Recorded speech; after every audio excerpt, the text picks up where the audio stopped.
We believed we had a solid understanding of plant reproduction, but then these small creatures entered the picture. Hi, I am Alex and this is Think Tank. For a long time, we've been aware that animals play a crucial role in moving pollen between flowers, thus fertilizing plants. Various critters are responsible for pollinating various plants, but until recently, scientists believed this process was limited to terrestrial environments, or at least above the water's surface. In 2016, researchers made an astonishing discovery. Animal pollination also takes place underwater. Tiny crustaceans and worms visit specific species of seagrasses and seaweed.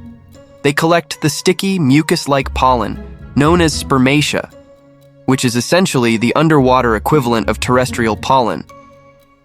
These small creatures transport the pollen, sometimes over significant distances, to the female reproductive organs of seagrasses and seaweeds. Despite our knowledge of animal pollination being a well-established and common process, above water accounting for 80% of plant pollination, we have only recently realized that it occurs underwater as well. Several factors contributed to this gap in our understanding. Firstly, the physics of animal pollination underwater seemed improbable. Seawater is nearly 800 times denser than air and is often in motion.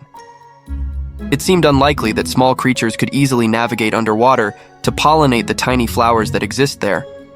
Additionally, the timeline didn't seem to align, as many aquatic plants and seaweeds existed long before animal pollination was believed to have evolved. Consequently, scientists assumed that underwater pollen transport relied solely on the motion of ocean currents.